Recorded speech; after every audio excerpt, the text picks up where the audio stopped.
All right, guys, Anthony with Austin Instructor Webinars here once again, or still at our new home in Vigilante here in Austin. Tonight, we're going to start talking about some of the things that I get kind of weirdly excited and fun with, and it's kind of the idea of mixing weapons, right? So nearly everything I teach and I like to do comes from this kind of concept that everything we do should be cross-applicable, right? All these fancy things I get to do with the rapier, there's concepts in there, there's techniques, and there's ideas in there that I should apply to all my other weapons and really just help inform me how to fight and how to be a better fighter. Tonight, we're going to start digging into that some, starting off with the cavazione. So cavazione, if you remember from the rapier section, is that very loose concept of how do I change sides of the blade, right? And so pretend this is another rapier. If we're both lined up so that the rapiers are to where my hand is, we're to the inside. If we're over here and my sword is in front of their sword from your point of view, we're to the outside, right? I've got my sword blocking them. Here, they're on the inside. They're, loosely speaking, more easily to attack me. And that's the main difference. Not one or the other is better or worse for certain things. It's definitely how you use the situations, how you use them. But they're kind of called inside and outside to give a quick relationship address, right? So here, behind the blade, they're inside this guard. Here, they're outside.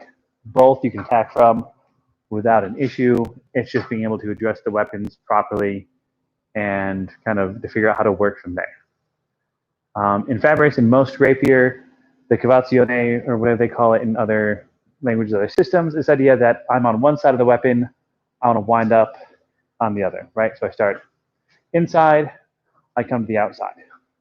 Start on the inside, I move to the outside, inside. So that idea that I should be able to switch sides, control sides, is really critical to rapier fencing, but super useful in any kind of weapon we play with and talk about in HEMA or fighting in general. So for rapier, this idea, this cavazione, should always be done while you're advancing, getting close to the opponent. If I just sit here and I move back and forth and don't get any closer, there's no point to it. I'm just wasting time. And the truth of this is that every time I move my blade like this, I'm creating a small opening that my opponent is able to exploit. So that awareness of, I don't want to just stand here and move because that lets them attack me. Instead, if I'm doing this, I should be moving in, closing my distance, able to attack myself instead of kind of sitting outside at range or outside of range where it doesn't even matter. But these motions, these cavaziones, should be done as you advance, which enables you to threaten the opponent and keeping yourself more safe than if you just stood there statically.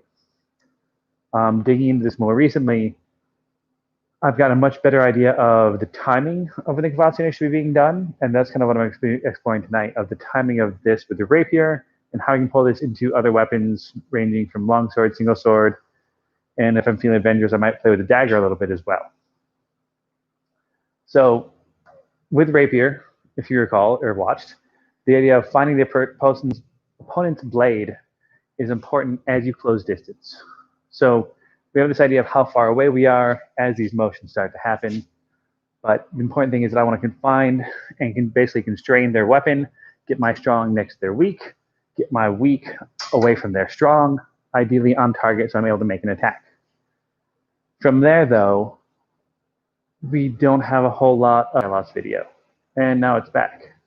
So from there, though, I don't have a whole lot of explicit information of when we should be doing this cavazione, how we should be doing it. We're told that it's kind of an oval shape, whatever that means, but not all the guidelines. So digging through the text, digging through the resources, it feels like the best time to be doing that, which again is hard to do with a static PEL like this, but the best time to be doing that is going to be as the opponent is approaching to me, so I can close off that line, close off, or change that line, change that angle before they're able to close it off.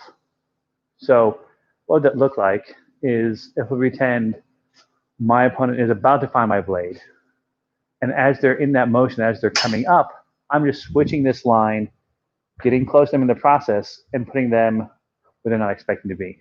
Again, very hard to do with just a Pel, but that idea of distance kind of helps make that, right?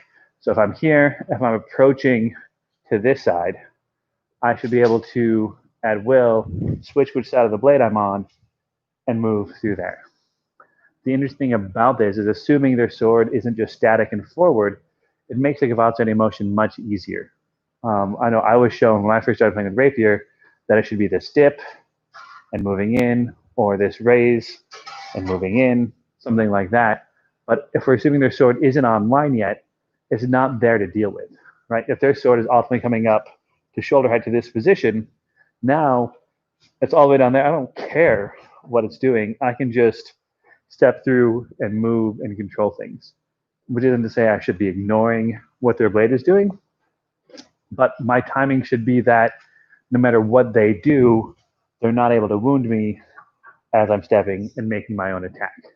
Of course, there's counters for that, things that build off of that, but that's kind of the main takeaway for me, is a much more clear cut of what that distance should be, as well as what the timing and everything else should be from there. So enough of rapier. I'm going to grab longsword and kind of work with those same concepts, same ideas. So now, right, we have the same ideas that we can talk about. We can address inside the weapon, outside the weapon, things of that nature.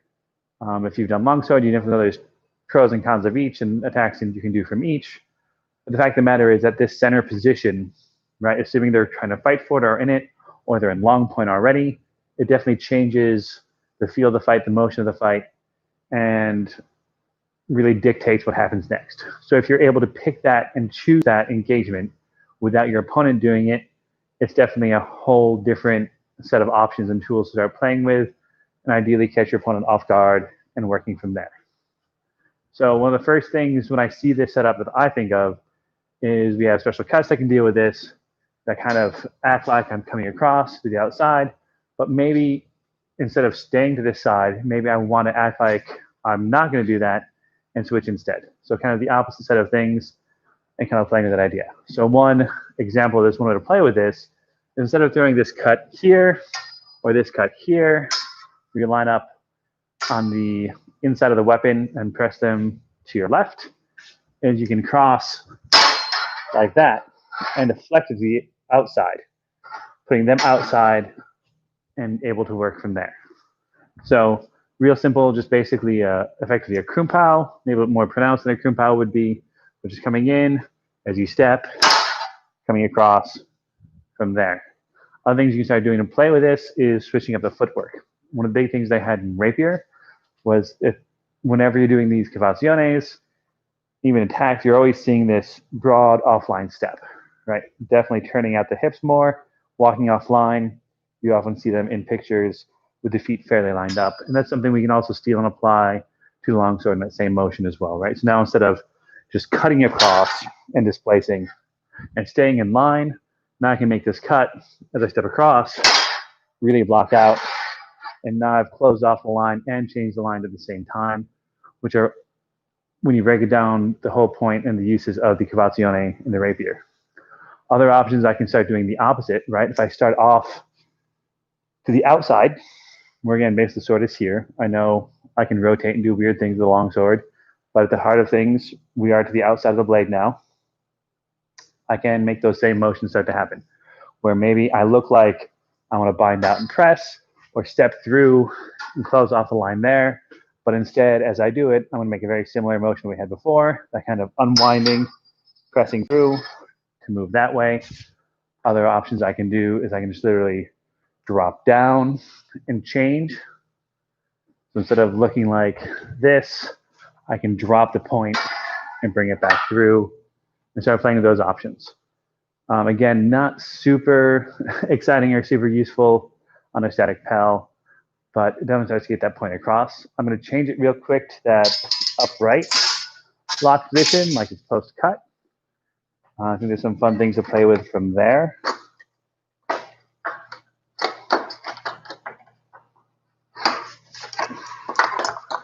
course, it needs to go up a notch.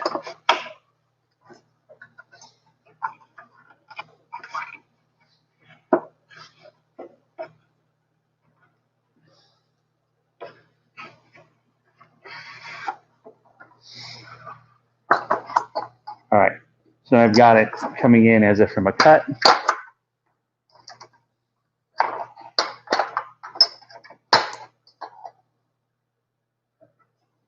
Right. So now we can start playing those same sorts of games, some sorts of attacks, and working from here. So again, we're looking for or expecting this kind of bind over here, cutting right to left.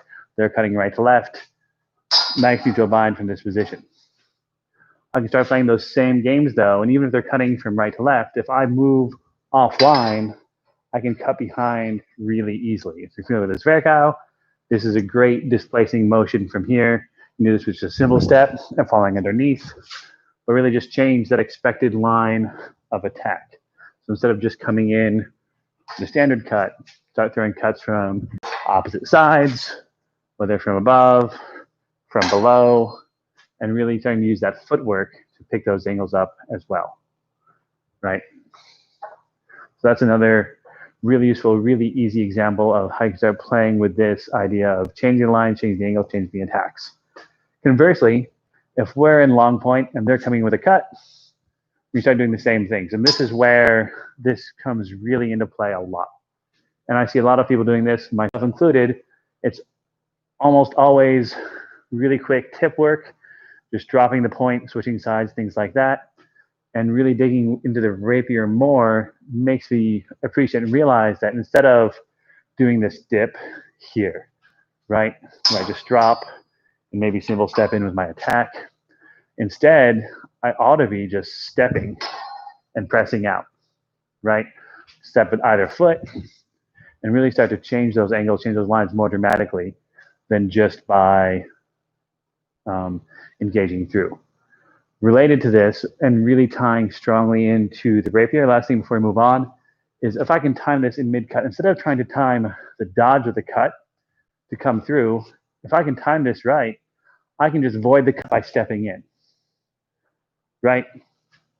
So you have to imagine this angle, their cut's coming in, right? So right before this comes in, if I've moved over to my left under their attack angle, I'm able to just quickly drive through in much easier, much faster than trying to play this like waiting game of like, what are they doing? What are they doing?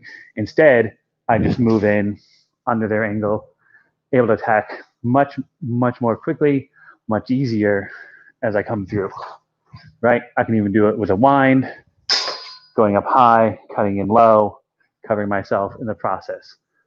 That one in particular, I think is a really excellent way of bringing that idea over the longsword, able to play with it, working from long point yourself, and just instead of playing this dipping game, counter the cut there, step in, rise up, press the attack as they make the attack, with the main goal being not to catch on your sword, but instead to void out below it and hit them after they've missed, after you've voided that space. Moving right along, going into sword in one hand, going into some of Meyer's work, with his rapier, his Dusak, and this is some, I mean, it's be pretty much a rehash of the rapier, right? A lot of these things that come up the same way. We have slightly different guards and angles and positions. He does have a more direct long point, which is very similar to the rapier position. We can do a lot of those same things, but we also see some of the longsword facets coming over to here as well, where if we're in something like his Iron Gate or his lower guards here, you can really start playing those same games of, okay, you expect this kind of parry, you expect me to turn out into this to catch. Instead, I'm going to come around and chase after. And with the shorter weapon, with a side sword, with Meyer's rapier, you really get a lot of those angles a lot faster, a lot easier than you do playing with the longsword, right? We're back to the advantages of one-handed weapons where you're not locked in your whole body. Now you can start moving around, making these presses, making these attacks as we come through. I'm trying to think other things with the side sword that you can start playing with. Obviously, we have other things we talked about with the longsword, from making those cuts, changing lines, especially something quick and fast like this. One of the big advantages and strengths of the side sword, the rapier, is that it is a cut and thrust, right? Just as damaging with a cut with the thrust. in contrast to something like the Fabris rapier, where it's so long, the cuts, not that they're not damaging, but they're not nearly as useful in a fighting situation, at least according to Fabris. So you can really start playing with these ideas of you have a thrust, and maybe instead of turning to this cut, you can come around with the back edge cuts and start changing those lines, changing those guards.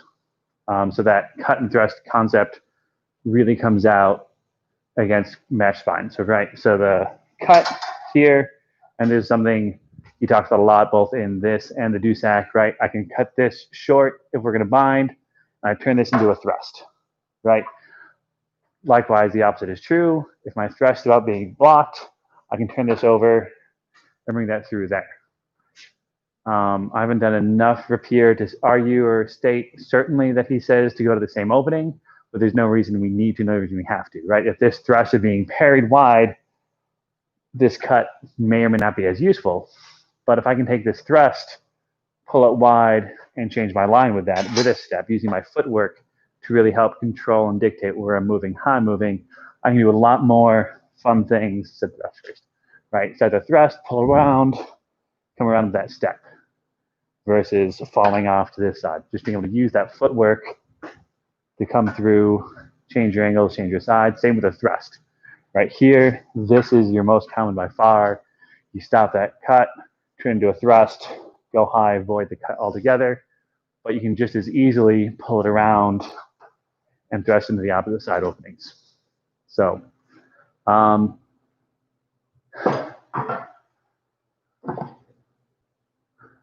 see, looks like questions or comments.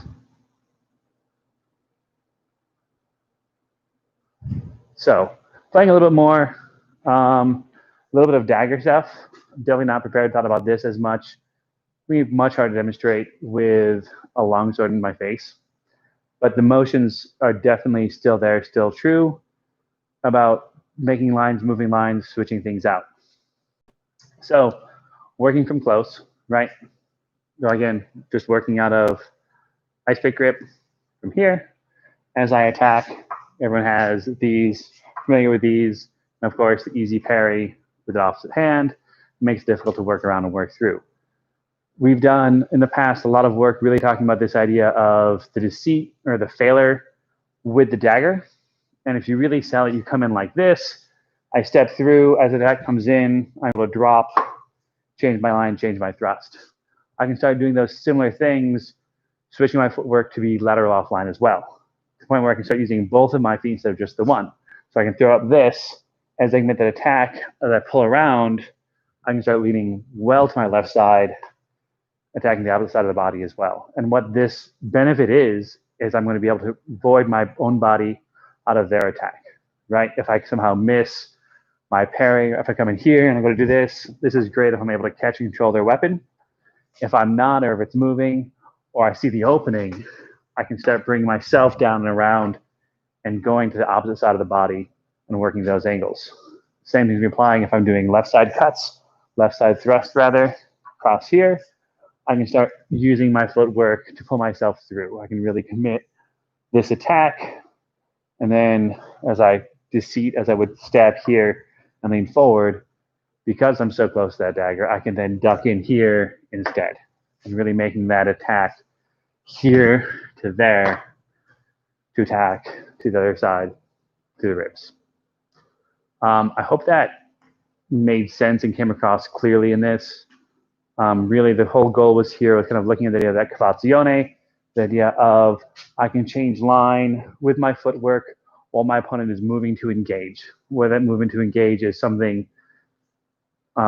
fairly slow and dramatic, like finding the blade is in rapier, whether it's they're throwing a cut to close distance, whether longsword, side sword, or even when we get to dagger and the shorter weapons work of now instead of them going to engage, they've gone to engage with your attack and then using your extra motion, extra lean, start changing where the attack is going. Not just high to low, but right to left, left to right, crossing that center point and starting to manipulate and control space easier through that. So that's it for tonight. If there are questions, comments, feedback, feel free to comment below. Always reach us through email or Facebook if you'd rather have a more direct conversation. Otherwise, guys, have a great weekend. Friday, we'll have another Fabris video up and ready for you. And we're back on Monday night with some more Jude Liu longsword. Thanks.